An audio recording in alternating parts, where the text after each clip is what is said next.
people at the fight, 3v3 battle, 3v3 scenario, দুটো টিমের কাছে কিন্তু সেম ম্যান পাওয়ার আর ডিসঅ্যাডভান্টেজে কেউ থাকতেছে কিনা। ফিগার যদিও ভাই বলতে ওকে দুটো টিমের কাছে কিন্তু আপনি দেখেন সিচুয়েশনটা সেম, একদিকে মিতুল নেই মিস্টার ট্রিপল আর অন্যদিকে নেই ফিগার আর থেকে ওয়ালগুলোকে এখান থেকে হয়তো বা ম্যানেজ করার চেষ্টা চলতেছে।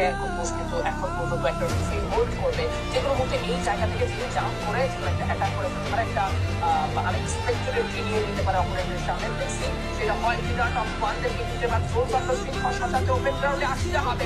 কিন্তু আর এই ফাইটটা করতে চায় না, আর এই গেলাও এই ফাইটটা করতে চায় না, কার ফাইটে জোর করে এন্ট্রি নেওয়া কার হচ্ছে একদম দেখতে পাচ্ছিলাম চার্জ করছে কিন্তু টপ ওয়ান উদ্দেশ্য করে কাজী এই জায়গাটিতে, এবং সেই সুযোগটা কিন্তু যে কোনো সময় নিতে পারে। বা দেখতে প্লেয়ারকে ডাউন করে ফেলেছে রাহাত লং রেঞ্জে নিজামকে, এবং এই মুহূর্তে কিন্তু রাশ করে যাবেন ট্রিপল আর কিন্তু ঢুকে পড়বেন, গাড়ি দিয়ে উড়িয়ে দিবেন তাকে।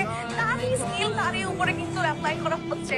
রাহাত এই জায়গাটিতে একটা ভালো গ্রেনেড চলে আসবে, ডাউন হয়ে যাবে প্লেয়ার। রাহাত চেষ্টা করছেন এই জায়গাটিতে পুল আপ করার, কুট্টুস থাকবে, প্লেন থাকবে, রাজ ভাই তারাও কিন্তু চলে আসবেন শর্ট রেঞ্জে। আর আরেকটি প্লেয়ার ডাউন, ট্রিপল আর একা সার্ভাইভ করবেন এই জায়গাটি, এবং কুট্টুসকেও কিন্তু একা, এবং এই সিনারিওটা ইজি করে দিয়েছে বাংলাদেশ টপ ওয়ানের জন্য। বাংলাদেশ টপ ওয়ান সাথে থাকবে প্লেয়ার চার্জ করছে কুট্টুস প্রান্তকে, প্রান্ত এইচপি লো হবে, এনার্জি ইউজ করবেন, এখান থেকে এইচপি কিন্তু রিকভার করতে পারবেন। শর্ট রেঞ্জে কিন্তু পারবেন রাজ ভাই, প্রবল ইউজ হচ্ছে, রাজ ভাই এই ফাইট লাইনেও চার্জ করবেন, শর্ট রেঞ্জের পিছন থেকে ব্যাকস্টাপ হতে পারে, ব্যাকস্টাপ হয়েছে, প্লেয়ার ডাউন হবে, মিস্টার ট্রিপল আর ডাউন করবেন। শর্ট রেঞ্জে রাজ ভাইও কিন্তু পয়েন্ট ব্ল্যাক রেঞ্জে চার্জ করবেন। রাজ ভাই চেষ্টা করছে পুল আপ করে কুট্টুস কে ডাউন করবেন প্লেয়ারকে, ও এখন তো বিচে রয়েছে প্লেয়ার।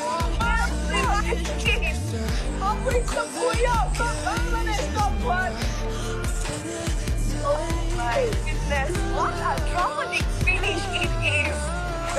Exactly, আপু এটা হয়তো বা অডিয়েন্সের জন্য তোলা ছিল রাত ভাইয়ের যে শেষ ম্যাচে শেষ গেমটা আমাদের, আমরা Bangladesh top one last match থেকে ঘুরে দাঁড়াতে পারি।